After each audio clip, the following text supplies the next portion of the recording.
Let's get ready to rumble!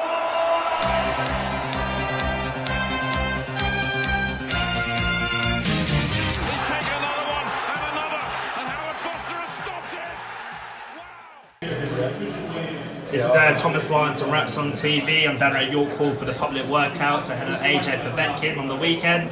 Fortunate to be joined by the main man, Umar Sadiq, unbeaten. How's everything going, Umar? I'm great, thank you. It's put a bigger smile on my face to hear the main man. Yeah, after the summer season, obviously the boxing up and underway. Got a cracking fight this weekend on the AJ-POVETKIN bill at Wembley Stadium. Obviously Joshua defending his world titles. Just before I got to talk about your respective career, the super middleweight division's thriving at the moment, it's through the roof. Get sort of a prediction on how you think Povetkin's going to handle the occasion and a prediction on the fight yourself. I think we're going to get a better version of Povetkin than we did against Price. Because, you know, he's got such a big backing from, you know, his native country that you would imagine, and also just the magnitude of facing the likes of someone like AJ. You'd imagine that he's prepared meticulously for this, and he would come, you know, with the intent to win and put on a good show. Also because knowing what it would mean for him to win it.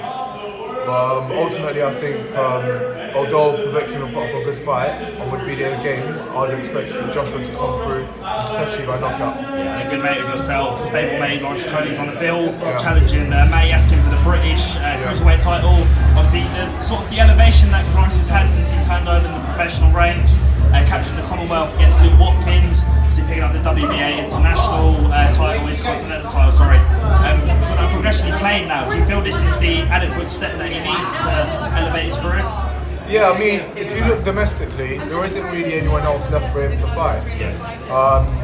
And at the end of the day, when you do this with actual self-belief that you're going all the way, you tend to avoid lingering around for the sake of lingering around. So the next natural thing for him to do is to challenge the British champion. Unfortunately, that fight was able to be made, and you know, we've only got a few days now until we find out just how much of the real deal Lawrence is. And you think asking as a challenger, obviously Lawrence has got the exposure, the spotlight on him from the minute he turned professional with Matchroom and obviously the GB Olympic pedigree. Do you see Askin taking him the rounds, being more durable than his previous opponents? I don't know, I'd like to think that Lawrence would stop him, but even if he didn't, he's ready for the 12 rounds.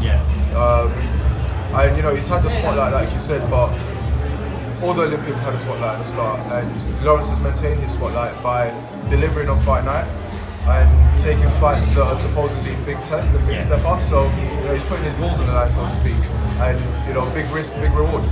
And that's why he's at the place he is now. You know, Saturday night is just going to be another one of those. And do you think sort of taking a different angle from it, where you sort of, when we associate Lawrence Okolie, we associate with that explosiveness, that knockout that he goes out there to sort of break his opponents down? Do you kind of see that maybe the fans are looking for a bit more boxing, you know, pure boxing skill, boxing IQ, and obviously with that pedigree, to be able to dictate that on the fight? I mean, out of 9 fights, there have only been 2 fights where he didn't necessarily box well. There was the name just hit my mind now. Chamberlain was one of them, which was a bit of an ugly fight. But I personally put that down to the fact that he hurt Chamberlain early, and Chamberlain found it safer to put his head on Lawrence's chest. And then there's the other fight, the guy that he boxed here at the York Hall.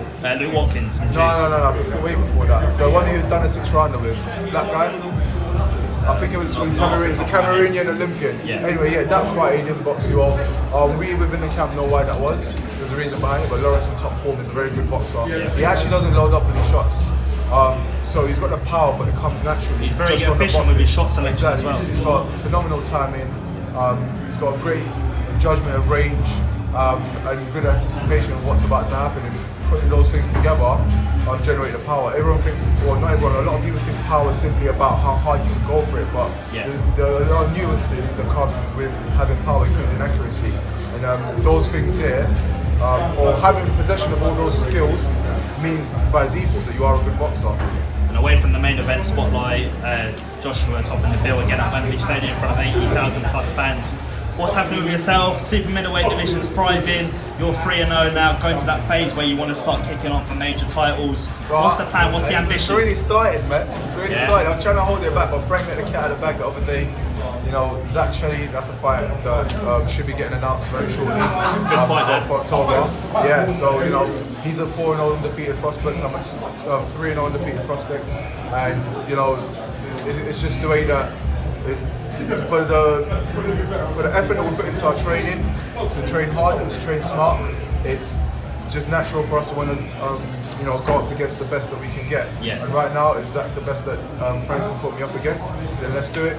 I'll show my level, and then we'll go on to the next person. And what's been happening with the whole social media spotlight surrounding you and Daryl Williams? This was kicked off on Twitter, so to say. Yeah. Just is that a potential fight down the line for yourself? Obviously, Daryl's come back now, English level, he's progressing, possibly a British title shot on the horizon. Yeah. But do you see yourself maybe taking over that spotlight and getting yourself into a position to fight for major titles? I'm here to shine and shine my way all the way to the top. With Daryl Williams, it wasn't personal, so if it's something that builds up for us to fight later on down the line, then so be it. But I was literally calling him out because he's the English champion, and like I just mentioned, I'm about testing myself, pushing myself.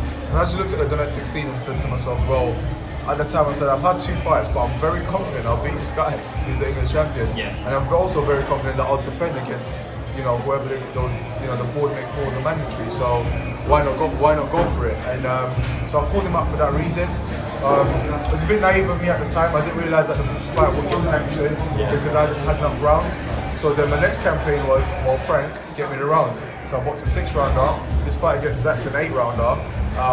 And I believe after that, if not, I definitely one more, I'll be in a position where I can challenge for, you know, the likes of the English title. And last I heard, Daryl Williams is a mandatory, I think, or he might be fighting for the British title or something along those lines. So he might move on, but whoever it is at the time, and once I'm ready to be sanctioned for those fights, I'll take on that person. And if I feel that I can move on to British after or Commonwealth, I'll do it. And Daryl had 2 cracking domestic dust-ups with Jermaine Smile. I mean, in terms of when you do fight him down the line, obviously you mentioned there you want to step up, make calculated steps towards the ultimate goal for you, which is to win major titles and elevate your career and profile. And is that sort of, you see that as a replica of a big domestic dust-up potentially on a York Hall show or a bigger? I never really watch an individual, you know, because you can spend so long looking at an individual and then you might never box him. They can retire, they can move weights. Someone else might come up to your weight or come down to your weight. So as much as I do look at people and you know, call names and what have you, it's not something I delve a lot of energy into.